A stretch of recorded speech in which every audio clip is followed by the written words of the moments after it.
Emotional to Physical Affair, Part 2, Part 1 down below. A week later, February 5th, I decided to expose to her family and friends. Mine already knew well before this. Got a lot of support, which was surprising, but I was glad for it. Found out she had been painting a bad picture of me to them, making everything out to be my fault. Glad I defended myself. Of course, she gets wind of this the next day, February 6th, and that breaks the NC. We talk briefly, and she tells me that she's seeing someone else.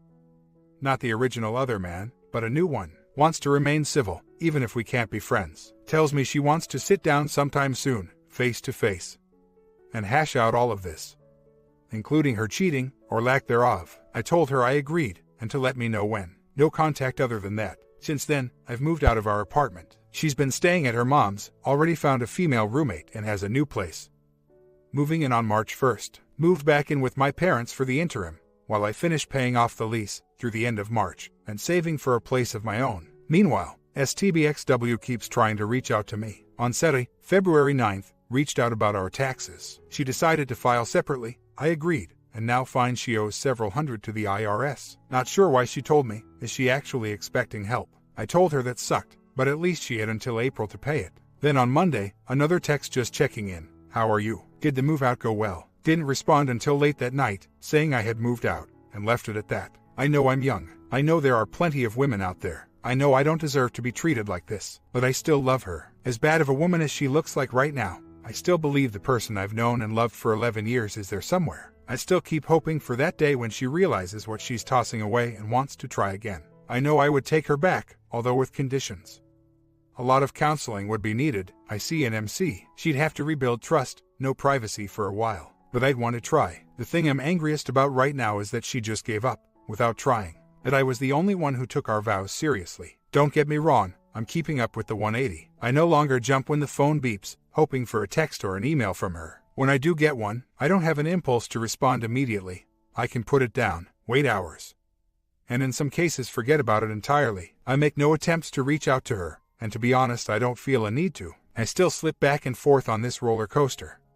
But I do know I'm doing better. I don't need her in my life, I only want her. But I still want her. Yet at the same time, I know I'll be okay without her. It's a weird limbo, stuck between longing and hope, and a comfortable acceptance. She won't admit that she had an emotional affair. She swears the OM had no influence on her decisions or what she did. Yet, how else do you throw all of this away and turn your back within a matter of days? I kept telling myself she was in a fog. After finding out that her and the OM had fizzled, I had more hope. Then she jumped to the next guy. I know he's just a rebound, but still, if she won't sit still for a minute, be by herself and think about what she's doing, she's not going to realize what she's done until I've moved on and it's too late. Since leaving on New Year's, she's literally spent every day being infatuated with someone. January 1st to January 19th, original OM, then it fizzles. January 20th to 28th, comes clean, wants to be friends. We hang out a few times that week, talk almost all day every day. But then I get angry, tell her I'm not a plan B, and give her another ultimatum. She balks, tells me that's not what she was doing, and we stop talking. February 1st to now seeing another guy. I don't know if that week in the middle my chance was to try to bring her back around, but at the same time, I still stick by what I said. I won't be the backup plan, and that's sure as hell what it felt like. Still feels that way, with her every other day texts to check in on me. I know I'm spending too much time analyzing her, what she's doing, and why. Can't help it. In a strange way I'm looking forward to this face-to-face. I don't expect to break through her fog, if she's in one, but just to get some closure. Suddenly I'm reminded of when we dated in high school. That same thing worked before. We dated for a couple months, she ended it. We had limited contact for a few months, until I started dating someone else. Then she was back, telling me that she missed me, that maybe we could try again, etc. being so long ago. I have no idea if it would work again, but even if it doesn't, at least I get back out there. I just have to get over my own shyness and do it. I'm an introvert, with a little bit of social anxiety. I have trouble opening up to people, meeting people, whereas she would always make new friends. And apparently new guy friends. By the bucket load. Not sure why the idea of dating again scares me, maybe fear of rejection, but again I don't know why. I wouldn't say I'm a bad-looking guy, maybe just lacking self-confidence. But you're both right, she has no reason to even entertain coming back as long as she sees me as the safety net. I know I can't control her. I don't want to paint the picture that I'm sitting around waiting for her. I'm not. I have been getting out, reconnecting with old friends, having fun, hitting the gym. I see recommends volunteering, and I'm going to take him up on it as soon as I have some time. She contacted me this morning, trying to find a time to sit down and talk. I'm still not sure what about. She says she still has things she's bitter about and wants to talk about. And she knows that I'm still bitter about some things as well. Namely the she won't cop to. I asked her what she could possibly be bitter about. She has everything she wanted. Her freedom, a new place, a new guy, she's keeping the dog. I've been overly generous in splitting possessions. She replied that she didn't have everything she wanted, because what she always wanted was for us to work out. I didn't say anything back to that, but I felt like screaming, then why did you give up so damn quick? I'm not sure what I'm looking to get out of this discussion. I'm certainly not delusional enough to expect her to break down and ask for another chance. I would really like her to come to grips with the fact that she was unfaithful and show some remorse for it. So far, I've seen no indication she'll do that. But she wants desperately to stay friends after all of this. And if we're not meant to reconcile, I'd like that too. Somewhere down the road, not right away. Of course, but I'll never be able to do that if we can't get past this. I can't forgive her for what she's not sorry for. So, we'll see how that goes this weekend. Right now, I'm just worried about getting through V-Day tomorrow. I've never given that holiday much attention, neither did she, and I have no problem spending it single. Just knowing that she has someone else to spend it with already is the kicker. Going to have to stay very busy to keep the mind movers out. Sounds like a good excuse for a guy's night out. I'm worried about sitting down with her, once I'm there. I'm screwed either way, sit there and take her beating me over the head about how this is all my fault, or get up and walk out, which in her eyes would also prove that she's right. We haven't settled on a day, time yet. She said she was going to see what she had going on Saturday and get back to me. I think I'll just make plans of my own and get out of this. Maybe revisit it in a couple weeks. In the meantime, keep the 180 going, work on me, and hope that the rebound fizzles out. Funny enough, after talking about dating, or rather, not wanting to, yesterday, I have one for Saturday, just kind of happened. I'm still certainly not interested in a relationship, but what the hell. I'll go have dinner and a couple drinks. No matter how it goes, I'm sure it will help just to get out there. I kept dodging this sit down. She tried damn hard to make it work. Her, how's sad look? Hanging out with a friend during the day, and I have a date that night. Friday or Sunday might be better. Her, busy during the day Sunday, not sure about Friday. I'll check. How about tonight? Her, yeah, that works. Never mind. Forgot I carpooled to work with my father. So no car. Her, I can pick you up at work, then take you back home. This would be about 2 hours driving overall for her. Thanks, but no, I can do tomorrow. Threw this out as a feeler to see if rebound was still in the picture. Friday, or Sunday. Her, tomorrow's V-Day, no good. Hurt a little to read, but at least I knew. What are you doing Sunday? Church, then nothing much. We're still going to the same church, although obviously not together.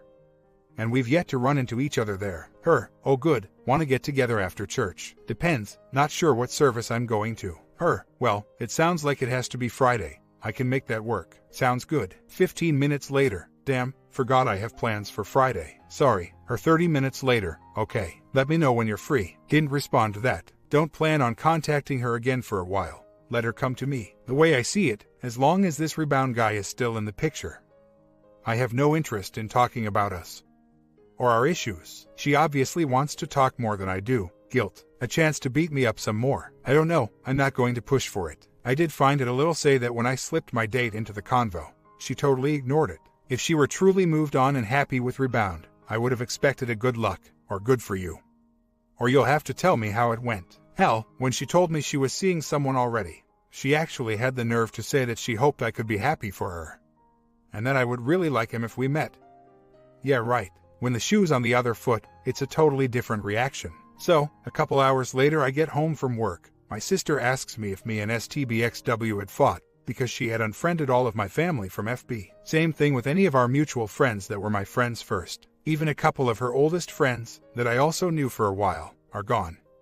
I imagine that they read my exposure last week and might have said something. I had unfriended her a while ago, simply to avoid seeing updates, and she had called it childish. Strange of her to now do the same thing. Doesn't bother me in the slightest. It's only FB after all. I just find her timing and motivation curious, since she hadn't bothered doing this at any point in the last 2 months. Lashing out because she said jump and I didn't say how high. Attempt to get attention from me. Who knows? Don't care. Still sad to see her throw away some lifelong friends because they, I assume, had the gall to question her recent decisions. For Valentine's Day, think I'm going to grab a 6-pack after work and head back to our apartment. I moved out over the weekend, but still have access until the lease is up at the end of March. Some furniture is still there, and I can watch a couple movies, relax, and have a couple drinks. and I have a few things to pick up anyway. Now that she knows I've moved out, I have a feeling her and Rebound will try to show up there at some point. She can't take him back to her mom's, and from what she's told me, he has a few roommates of his own. So, I'm sure one of them will realize that they have a big empty apartment to themselves and try to use it. To hell with that, go put out the money for a hotel room. They're both adults, they'll do what they want, but I'll be damned if it'll be in our marital home, in our bed. Maybe petty of me, I admit, but I don't care. I know I'll feel better there, enjoying my own company. Whether they show up or not, then I would out at the bar, having to wonder if they're there. After that, then I'll look forward to the weekend. Lots to do, friends to reconnect with. Date on Saturday. Should be a fun few day. While going back to the apartment was a stupid idea.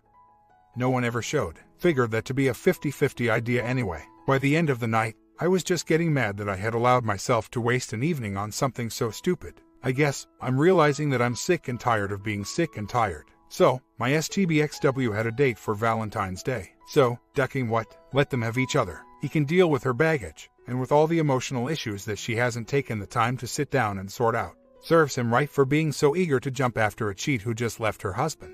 Eventually the sheen will wear off, and either she'll get bored and run away, or he'll realize he's made a terrible mistake and bail. I know that as long as she's not happy with herself, she'll be happy with no one. That should make me sad for her, but it doesn't. I guess I'm not ready to forgive yet. I don't wish her happiness. Not yet anyway. And meanwhile, I'm moving on. In my mind's eye, I can see it. A new woman, a loving wife, and a family of my own. It's certainly a way out, at least I think. I still need to improve myself.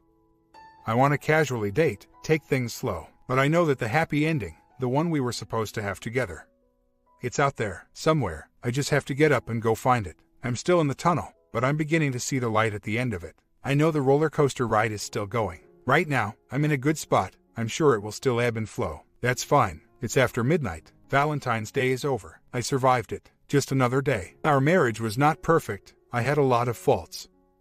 I wasn't the most romantic guy or affectionate guy, but I didn't drink or gamble or have anger issues. I never hit her. Hell, I don't recall ever even raising my voice at her. We rarely fought at all, to be honest. When we did, we were able to effectively communicate, compromise, and move past it. No rug sweeping that I was aware of. We both seemed like mature adults committed to each other and our marriage, and when we hit a rut, I simply assumed she would stick it out and at least try. At one point early on in our separation, after the D-bomb had been dropped, she told me she worried that I would end up hating her for this. I told her that if she found she couldn't go on together, I would respect that decision, but I would only resent her if she didn't try. I still stand by that. Vows are supposed to mean something. I did nothing to make her run away at full speed into another guy's arms. All I did was stick by and support this woman through some of the toughest years of her life. Her father passed few years ago. She was a wreck. I was there. She has severe endometriosis. Sometimes the pain would be so bad she couldn't get out of bed. Required a surgery at one point. I was there. Because of that, we ended up not being able to have children. She always wanted to be a mother more than anything else. And this crushed her. I still don't think she's fully dealt with it. After a couple months of depression, I think she just eventually repressed it and we just stopped talking about it. I was there through all of that. And my reward is sorry, you're just not good enough. No hard feelings though. Hope we can be friends. I read all the other threads in this forum, and it sucks, because a lot of them show at least an attempt being made, going through MC. Still living together for a time. We did go to a couple MC sessions, but from the start her heart was not in it. The OM was still in the picture.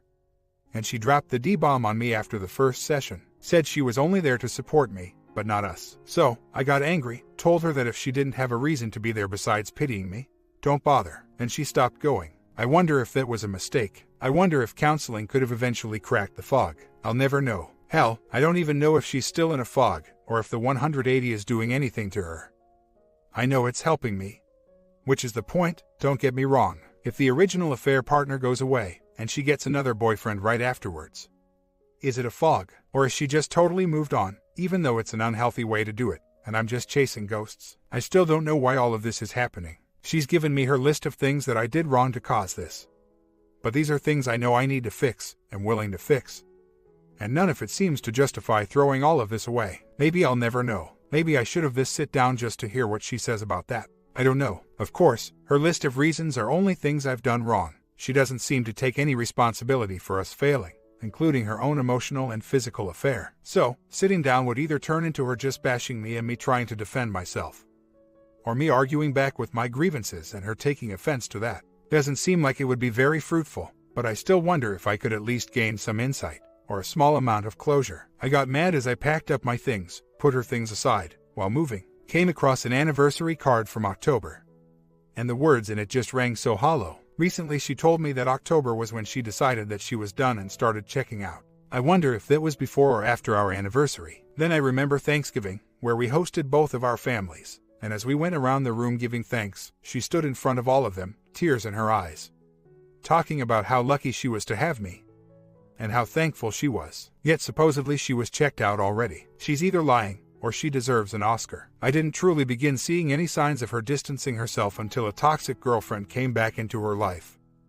And she met the other man. Happened on the same weekend. That was a few days after Thanksgiving. Then things started going downhill fast. But she still is adamant that she did not cheat, and he had nothing to do with her decision-making. Bullcrap. Sit down is scheduled for Monday. I want to hear what she has to say. Curiosity kills the cat, I guess. At least I scheduled it on my terms, and if I don't hear what I need to, her taking some responsibility for what she's done, I think I'll be okay with getting up, walking out, and never looking back. I'm angry at her, obviously. I'm angry at her toxic friend that almost certainly influenced her to do this, knowingly or not, and then knew she was cheating, enabled it, helped spin the lies, and still came over to our place and small-talked with me like nothing was wrong. It's not as if I expected her to rat on my STBX.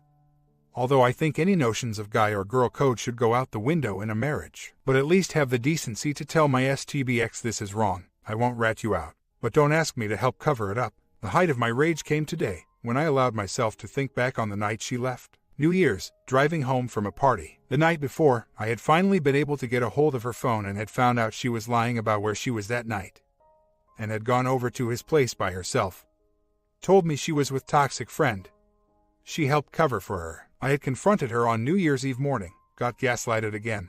She talked about leaving, but I talked her down. Went to a party that night with friends, had a great time, but I noticed she was still texting him all damn night. On the way home, I said enough was enough. Told her I wasn't comfortable with her just friendship, and wanted her to cut the guy off, at least while we worked on our problems. Of course, she flipped. I was controlling, and she was going to her mom's for a while. Still swore that she wasn't giving up. She just needed space. I knew I couldn't stop her and didn't try to. As she was packing her things, I sobbed. So, did she. I didn't try to talk her out of it, or beg or plead, but I certainly couldn't stand there with a strong face as she did it. Before she left, she told me that I had been all wrong about her in the AP, that he had actually been on my side, telling her to give me another chance and stay. At the time, being so distraught, I believed it, and felt like the world's biggest idiot. I had been all wrong, and my paranoia had pushed my wife away. All because I didn't trust a guy who was actually trying to help our marriage. As it turns out now, that was all bull crap. I feel stupid forever believing it, and I'm infuriated about that lie in particular. I mean, the other lies, the sneaking around, are terrible enough, but on some level, I understand the necessity to cover your tracks, but that lie was so unnecessary, with no intention other than to hurt me. Malicious. Here I am, being walked out on New Year's Eve, and in my STBX's mind, she thinks I'm not hurting him enough already.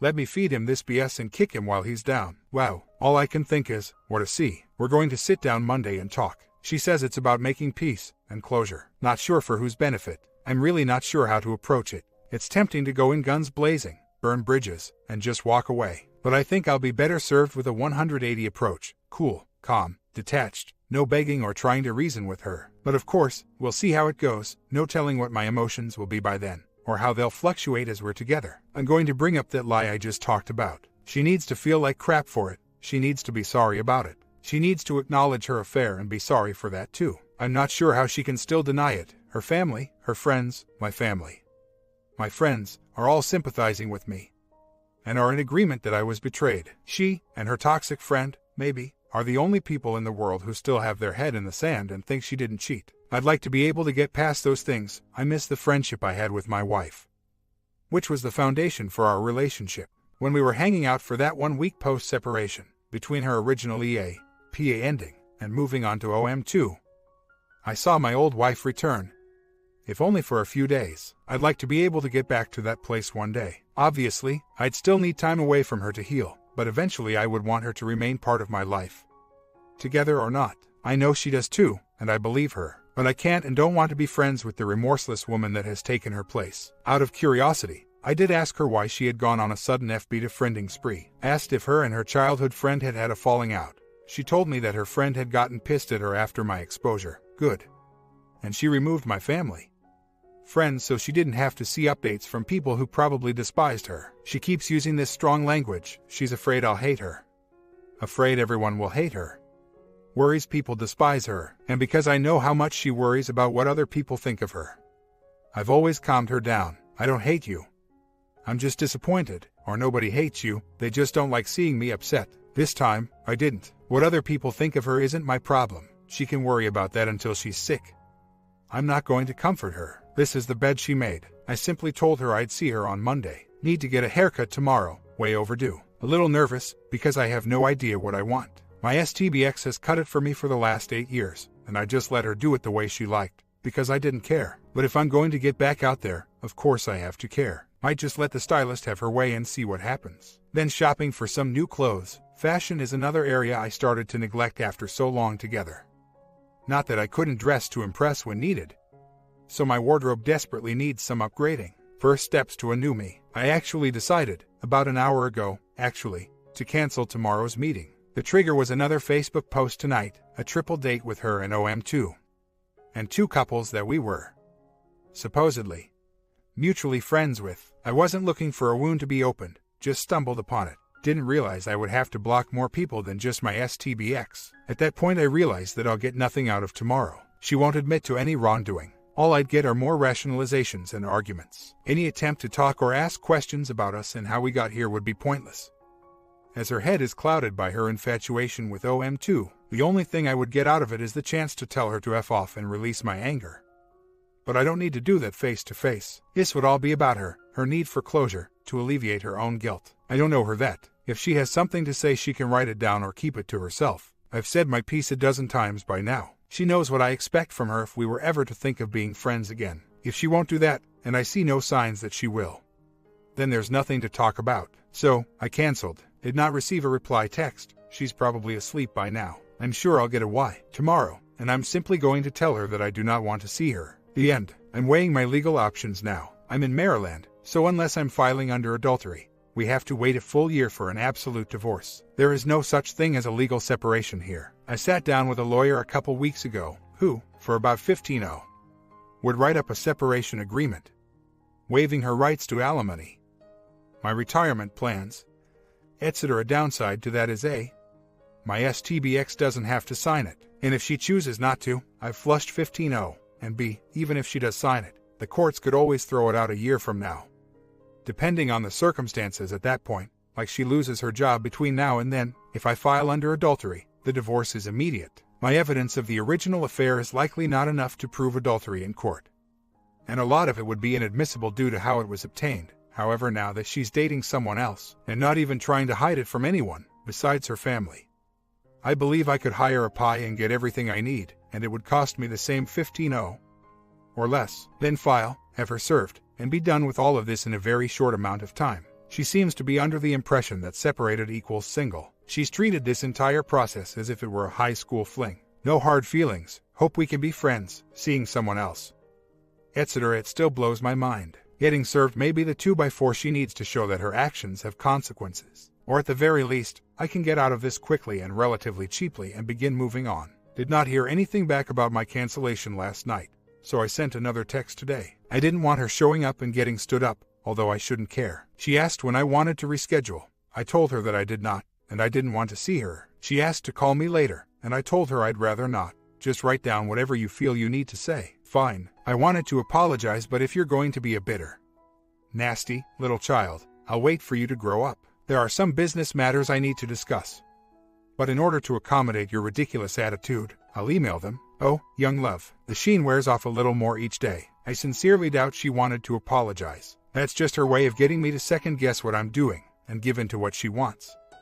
A sit-down or phone call. If she were truly remorseful, she would understand that not wanting to see my cheating STBX is not a ridiculous attitude, and she could apologize via writing just as easily. Duck her. So today, I suppose, marks the official ending of our marriage. I'm told by a friend that she has removed a bunch more mutual friends from Facebook.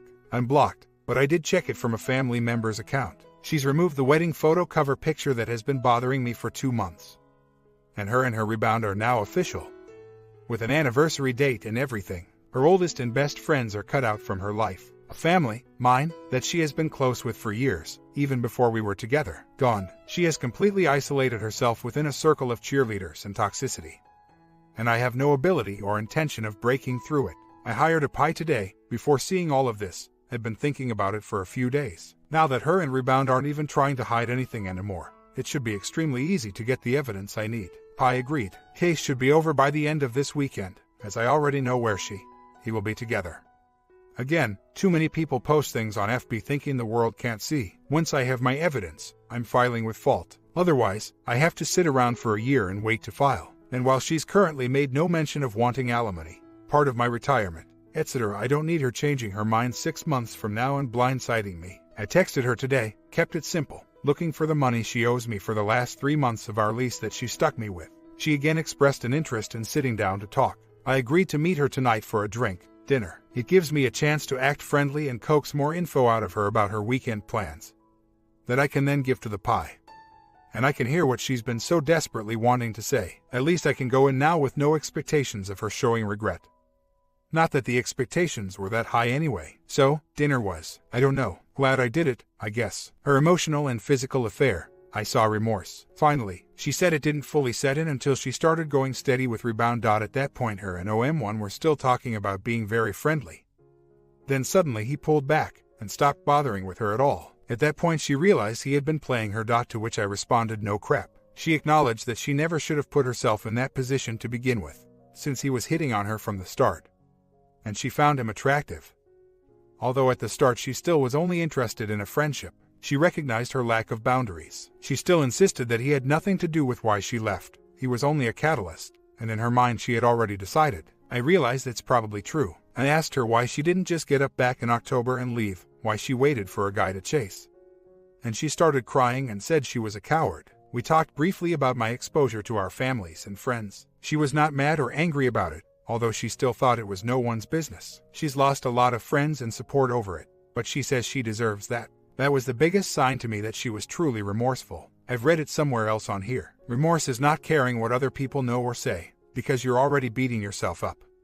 Whereas if she was only guilty, she would still be mad about me telling everyone. I did not use the words "I forgive you," but I acknowledged that it wasn't easy for her to say all of this, and that I appreciated it. I broke the 180 a little bit, and at one point asked her point blank, if you say that you always wanted this to work, why did you quit? Her response, I knew it couldn't work. I retorted that she also knew that she needed to be single, find herself, and be happy with herself before getting into another relationship, just to let her mull over the idea that she's not as certain as she thinks. Then let it go. Talked about her Rebound a little bit. Said he had approached her about a relationship first, and she had been reluctant. Told him she wasn't ready. A couple weeks later he commented on the fact that they were hanging out almost every day, talking all the time, and liked each other.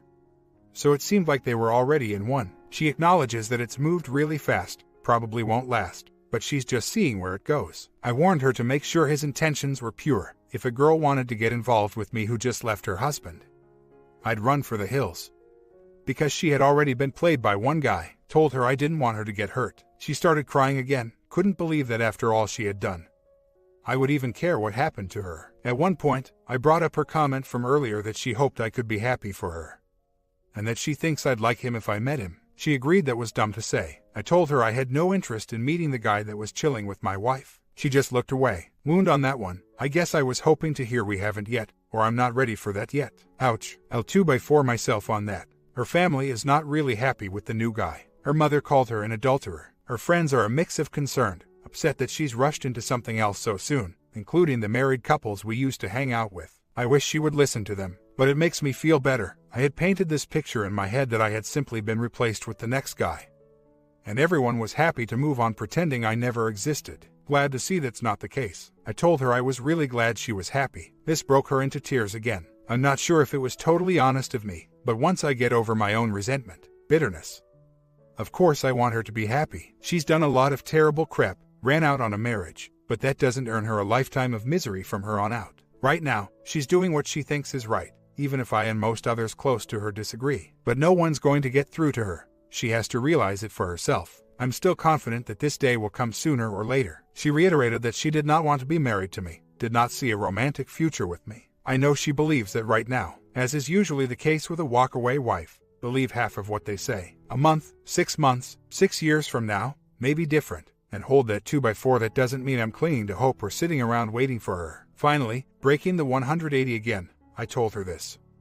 I don't know where we go from here, but I know that our story doesn't end here. We've drifted apart, come together, hurt each other, repeated a few times in our lives now. I told her that I was certain it would happen again, whether that meant as romantic partners or just friends. She agreed that there was too much history to just say goodbye and never talk to one another again. I told her that we should take things slow, no telling if one or both of us will wake up angry again in a few days.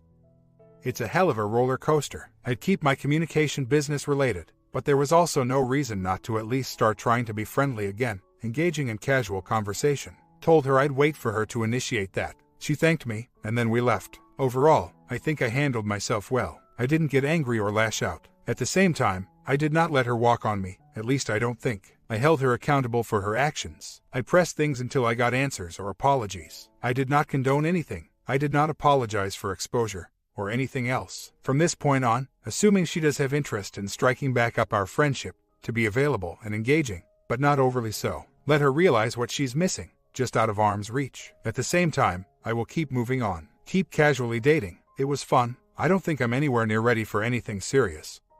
But it was nice, building a better me. If she decides she wants to come along for the ride, great, let's try it again. I may very well find I can't do it, or don't want to do it. If it takes too long for her to come around, I may not have any interest at all, or be with someone else. If she never comes around, that's okay too. I know I'll find what I'm looking for eventually. On the pie front, I'm continuing with that. She pretty much spilled her entire weekend itinerary to me, including that she would likely end up crashing at Rebound's place one night. I'll give that to the PI next time I talk to him. Make this the easiest case he's ever had. I'm not sure I'll file right away once I have that evidence. I can keep it in my back pocket if it turns out she's not sincere and comes knocking on the door for alimony.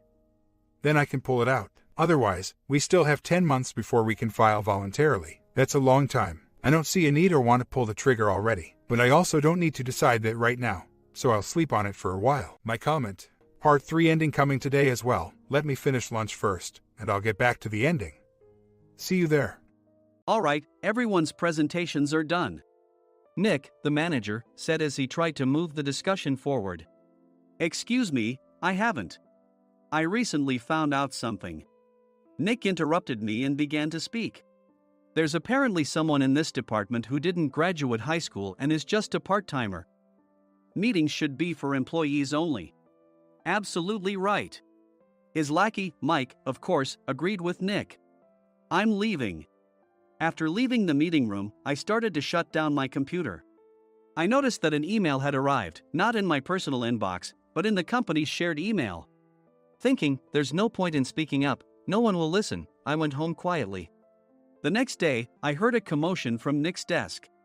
He was staring at his computer screen, his face pale. Nick? Is something wrong? Mike looked at the screen with him. And he turned even paler than Nick. Why is he so angry? Knowing the reason for Mike's distress, I thought to myself, serves them right. My name is Adam. My mother passed away when I was in the 9th grade, and I was raised by my father. Well, you could hardly call it being raised. After my mother passed, my father changed. He drowned his sorrows in alcohol, and though he still went to work, he squandered our living expenses on horse racing. Because of that, I had to start working part-time as soon as I entered high school. Every month, I went to the convenience store with bills in hand that couldn't be auto-deducted from my father's account. Even though I endured it because I didn't want to be alone, I reached my limit in my 2nd year of high school and dropped out. I found a live-in job at a distant inn. Thank you for everything. The day I left home, my father, still staring at the TV, spoke. Take care. That was our last conversation. Back then, 18 wasn't the age of majority, so I needed my father's permission to work, and I couldn't hide my place of employment. Yet, my father never visited me even once. I kept working just to survive, and before I knew it, I was 42. Years of hard work paid off, and I was transferred to the headquarters. I was thrilled to be recognized by the company, as I thought I'd be working in the field until retirement due to my lack of formal education. Listen up. Our work can change the future of our employees. Don't drag us down. On my first day after the transfer, Nick, dressed in an expensive suit, spoke sternly. There was a reason for this. Our inn was located in a prominent tourist destination, known so well that everyone in the state could sing its commercial jingle. At its peak, we had 5 locations within the state. But that was long ago. Due to financial difficulties and aging facilities, only the place where I had worked for many years and the original establishment remained. I was prepared to lose my job anytime, but now there was a glimmer of hope. With the rise of social media, the tourist area where the inn was located started gaining attention again. Depending on how hard the sales department, where I was transferred, worked, we could either thrive or be forced to give up this prime location to the new hotel chains continuously popping up. For Nick, who had switched careers from another industry to strengthen our sales, this was a battle he couldn't afford to lose. I understood why he had to be strict. I will do my best. Nick sneered at my enthusiastic declaration. Did you not hear what I said? I'm sorry. I thought I was listening carefully. Out of habit from years of customer service, I apologized reflexively, though I had no idea what had offended him. Someone was watching me with a smirk. In this department, there are those who are expected to excel and those who have been shoved here because they have nowhere else to go. You are the latter. It was Mike, the section chief. He's 7 years younger, at 35. But he was called to headquarters much earlier than I was and had been moving around within the headquarters ever since. I'm not jealous, but I can't accept that he's my boss. Graduating from a prestigious university, he has an unusually high pride and caused many problems as a newbie, making things very difficult for me when I was the front desk leader. When I found out Mike was transferred to the sales department a month before me, I was disheartened. Mike is right. With just a middle school diploma, there's not much you can do. Don't even think about achieving results. As if I didn't exist, Nick remarked, I'm thirsty. Mike eagerly ran to the coffee maker. It seems Mike is Nick's lackey. I regretted being happy about my transfer to headquarters, wishing I had stayed on site forever. Send a direct mail to every company on this list by the end of the day. Nick only assigned me tasks that even a new graduate could handle. What? There are over 1,000 companies. You want me to send to all of them by today? Yes, if you and your fellow misfits split the work, even those with nowhere else to go should finish by today. I glanced at the employees typing away expressionlessly. They were worn out from customer service, only thinking about leaving on time, or were women reassigned after having children, with zero motivation for work. Even Sam, a new graduate from the same university as Mike, who was supposed to be among the expected achievers, had no enthusiasm for the job, having joined the company wanting to do customer service. I don't care what they say, I plan to quit any time, he said. Only Nick and Mike were highly motivated, making all the decisions between the two of them. I originally only wanted to work at the inn to survive and had no particular attachment to this job. I swallowed my words, thinking I had no right to reprimand them. About a month after the transfer, Nick told us with a frustrated look. To commemorate the 50th anniversary, we've decided to create a plan exclusive for one group per day. Originally, Mike and I were supposed to come up with it, but our president, Mr. Thompson, insists on hearing everyone's opinions. So, you all get a chance. As Nick explained, Mike began handing out prints. Make sure not to embarrass Nick. If your ideas are half-baked, you'll have to redo them. It seemed that they had printed his handwritten notes by Mr. Thompson, which included several questions and a section for free responses. It made sense why Nick had to seek our input, given that all responses had to be submitted to Mr. Thompson. We were given a week to think about it, and a meeting was scheduled to compile our ideas. My plan is to let guests enjoy both the old and modern America. Nick began the presentations. Guests would watch a master confectioner at a nearby traditional sweet shop make sweets in front of them. The welcome drink would be premium tea in a bottle. Nick's plan was certainly attractive. After his presentation, Nick called on us to present in the order we were seated. Just as I stood up for my turn. All right, everyone's presentations are done. Excuse me, I haven't. I recently found out something. Nick interrupted me. There's someone in this department who didn't graduate high school and is just a part-timer. He was likely talking about me. I joined the company as a part-timer and was made a full-time employee when I turned 20. That was 20 years ago, so Nick and Mike probably had no chance to know until recently. Meetings should be for employees only. Absolutely right. After that, Nick kept creating opportunities to solicit everyone's opinions, purposefully excluding me from speaking. The meeting unexpectedly heated up and went past the scheduled end time. A few people asked to leave, and the discussion continued with the remaining few. Still here? Normally, you'd leave in that situation. Though I had no attachment to the job initially, hearing kind words from customers made me want to make them happier. For someone like me, with nowhere to go, the inn was my home and customer service was my life. I felt pathetic about my current self. I'm leaving. I left the conference room and started shutting down my computer. I noticed an email had arrived, not in my personal inbox, but in the company's shared email. Thinking no one would listen to what I had to say anyway, I quietly went home. The next day, while preparing the DM as instructed, I heard a commotion from Nick's desk. In his haste to stand up, he hit his knee on the desk. He stared at his computer screen, his face pale. "Nick! What's wrong?" Mike, thinking he should be the first to rush over, approached Nick while still wearing his coat. He peered at the screen with Nick. And he turned even paler than Nick. Why is he so angry? Who is responsible for this company? Nick, more irritated than ever, asked, and Mike answered without checking. Probably Sam. Sam wasn't there because he was attending a morning training session for new hires. Nick gave up on getting angry and returned his gaze to the screen. They were looking at an email that arrived right after the end of the working day yesterday. Apparently, no one, including me, had checked it before leaving.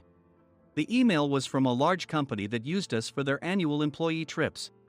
The president and executives of that company also frequently used our services personally.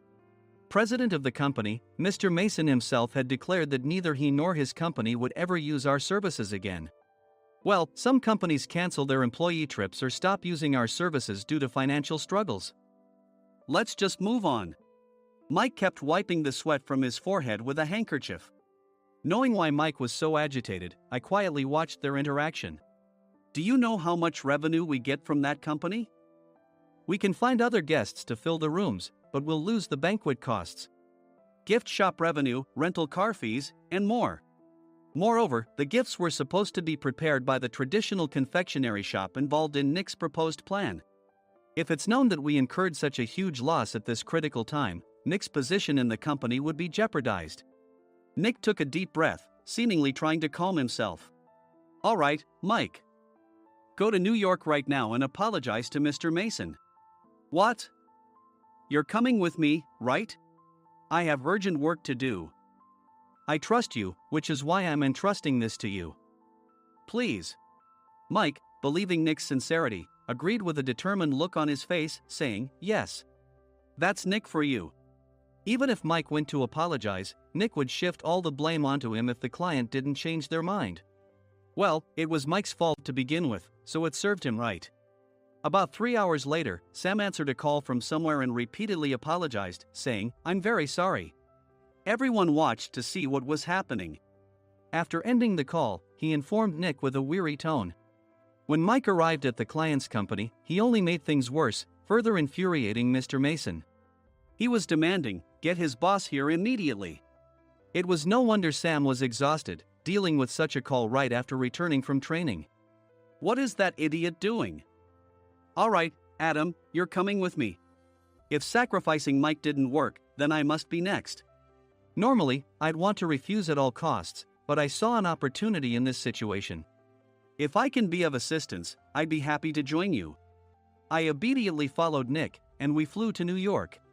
When we introduced ourselves at the reception, it became clear how serious the situation was, as the receptionist personally escorted us to the president's office.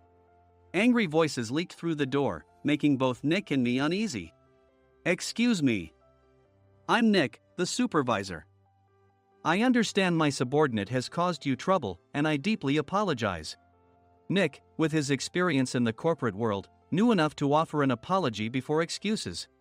However, his customer service skills left much to be desired. I sighed as I saw Mike trembling like a small dog in the corner of the room. What kind of training are you giving your subordinates? Mr. Mason glared at Nick with a red face. The intensity of his gaze made even Nick take a step back. Regrettably, I joined this company only 2 years ago and was unaware of Mike's issues. I should have identified his shortcomings sooner. Indeed. I should have realized sooner. No sensible person would come to apologize and then give a lengthy presentation on the drawbacks of not using their in. Nick froze, his mouth slightly open. Suspecting the worst, I picked up the documents that had fallen to the floor. It seemed Mike hastily prepared these documents on the plane, listing the disadvantages. Disadvantage 1: if you change the venue for the company trip, employees might suspect it's for cost-cutting reasons, leading to a negative impression. Reading it aloud half-jokingly, Nick snatched the papers from my hand and checked the contents with a furious expression. Among the stack of documents was a receipt from a nearby convenience store's copy machine. I felt a pang of dread, hoping he hadn't shown the receipt as well. What do you think he said when I asked what kind of nerve he had to do this? I'm very sorry. Faced with the dire situation, Nick must have thought there was nothing left to do but apologize. In a voice smaller than I'd ever heard from him, he uttered words of apology. He said, "I'm a Harvard graduate. I don't believe I said anything wrong." Mike! What have you done? Forgetting his plan to pin the blame on Mike, Nick yelled loudly, even in front of Mr. Mason.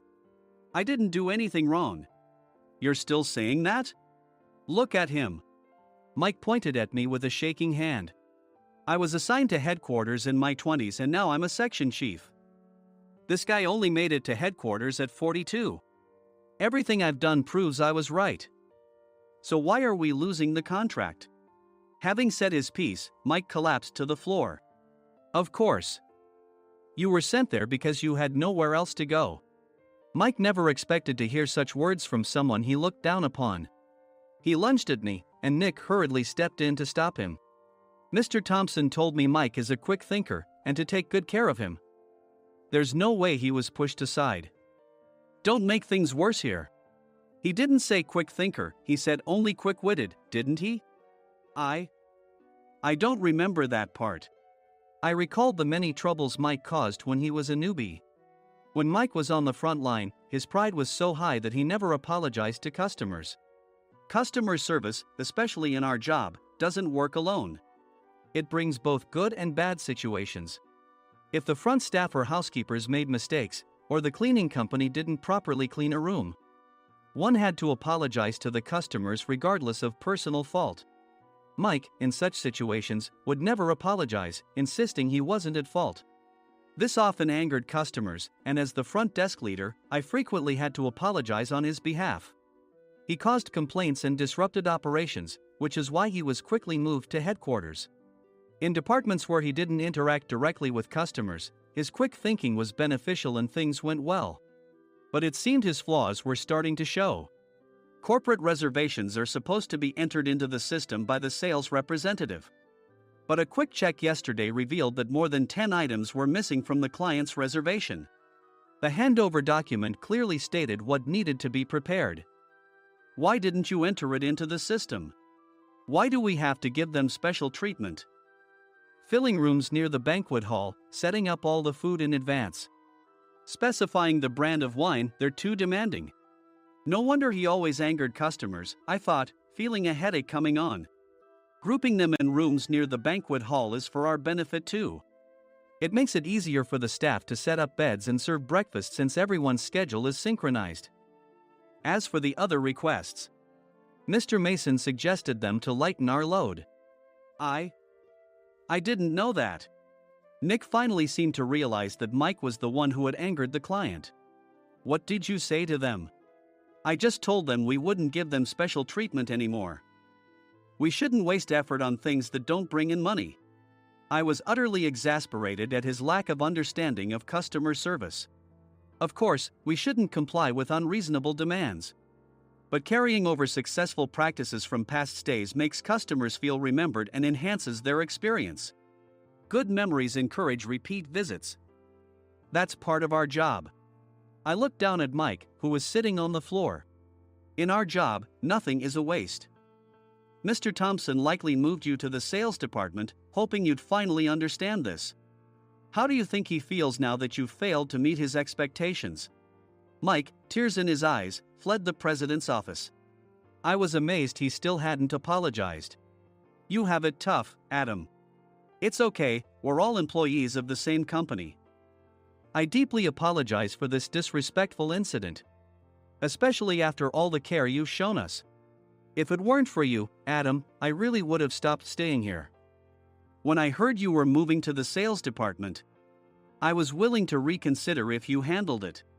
Seeing us talk so amicably, Nick's face contorted. Do you two know each other? Adam's service is excellent. I always requested him specifically. Normally, we don't accept specific staff requests, but we made an exception for Mr. Mason, adjusting my shifts accordingly. He had personally stayed at our hotel just before my transfer, and during casual conversation, I mentioned, I'm moving to the sales department soon. If I hadn't told him then, things could have been much worse. Please continue to take care of us. I look forward to it. On the return flight, Nick awkwardly offered me a can of beer. It's still working hours. Of course, I had no intention of forgiving him for a single beer. Nick might try to pin everything on Mike and avoid any consequences. While pondering this, a startling fact came to light. Nick, the tea bottles for the plan have arrived. I handed Nick a bottle labeled with our inn's name. They look good. What are you talking about? These are plastic bottles. I had assumed we would use the trendy, high-end bottling tea. But what arrived were ordinary plastic bottles of tea with customized labels. The only unique aspect was the label, which had the inn's name, making it look customized. Upon further investigation, I discovered that a substantial amount of money was set to be paid to the tea company. It was priced like bottling tea. Does this plastic bottle really cost $100 each? The tea inside is specially blended for us. The extra cost is for that. Wouldn't it be better to use another tea company? Or is there a specific reason we must use this one? As Nick continued to make excuses, I showed him a printed email. I informed the tea company's president, Mr. Mitchell, that we discovered irregular payments and he confessed. He said you two were high school classmates and planned to split the extra money. That idiot. Why did he confess? That's not important.